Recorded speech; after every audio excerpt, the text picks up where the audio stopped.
Bueno, mi nombre es León Galicia del Carlos Miguel, del grupo 5M1.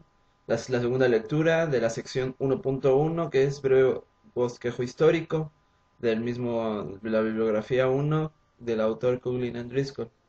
Ok, comenzamos con nuestra lectura. 1.1, breve bosquejo histórico. 1.1.1, los primeros años. George Philbrick es una de las personas a quienes se atribuye la invención y difusión de los amplificadores operacionales. Trabajó primero en Huntington Engineer Labs y luego en su propia compañía Philbrick Associates.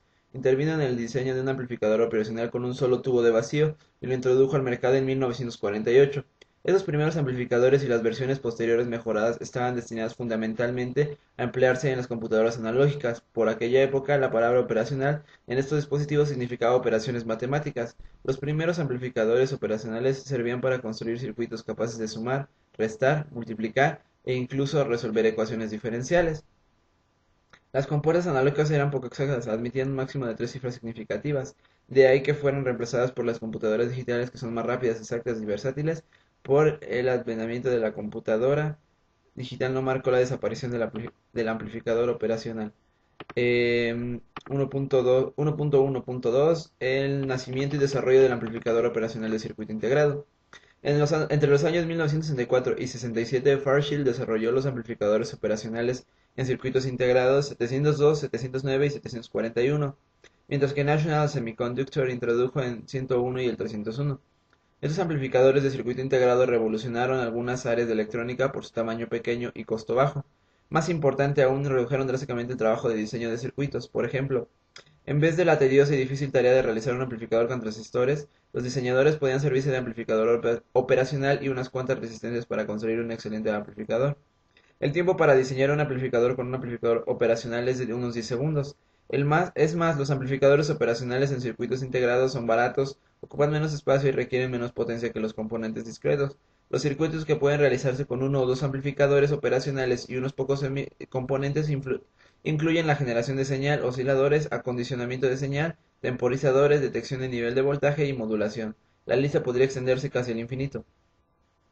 1.1.3 Progreso en el desarrollo de los amplificadores operacionales. A medida que la tecnología de fabricación adquirió mayor precisión, se realizaron mejoras notables a los amplificadores operacionales en dos aspectos. Primero, algunos transistores de unión juntura bipolar fueron sustituidos por transistores de efecto de campo.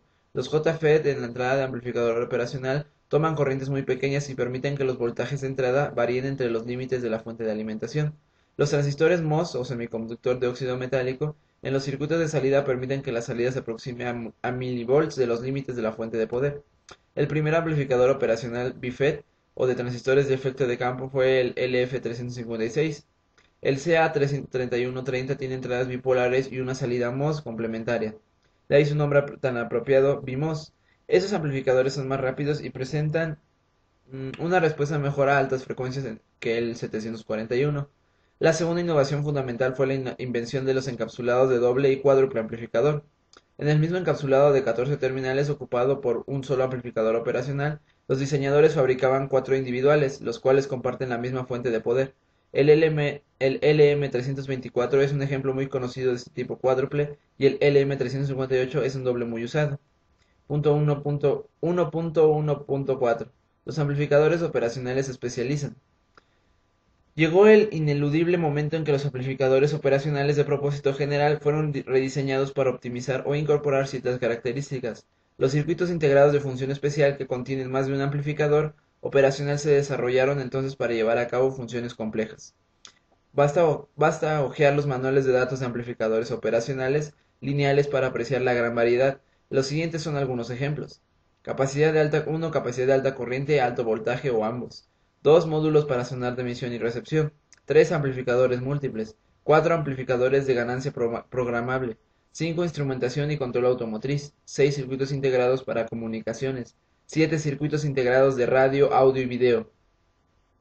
Los amplificadores de propósito general durarán muchos años en el mercado. Sin embargo, cabe suponer que se desarrollen circuitos integrados más complejos en un solo chip que combinen varios amplificadores con circuitos digitales. De hecho, con el advenimiento de la tecnología de integración a gran escala que es el VLSI, es inevitable que fabriquen sistemas completos de un solo chip. Hoy es una realidad la computadora en un solo circuito integrado. Con el tiempo se inventará también el televisor en un solo chip. Antes de aprender a utilizar los amplificadores operacionales, conviene saber cómo son y cómo comprarlos. Su aplicación más importante será como parte de un sistema que conecta al mundo real de voltaje analógico con el mundo digital de la computadora, como se verá en el capítulo 14. Si quiere entenderse bien el sistema, es preciso conocer el funcionamiento de uno de sus componentes más importantes. Bueno, aquí acaba lo que es la segunda lectura del punto 1.1. Mi nombre es León Galicia Eder Carlos Miguel del grupo 5M1. Muchas gracias por su atención.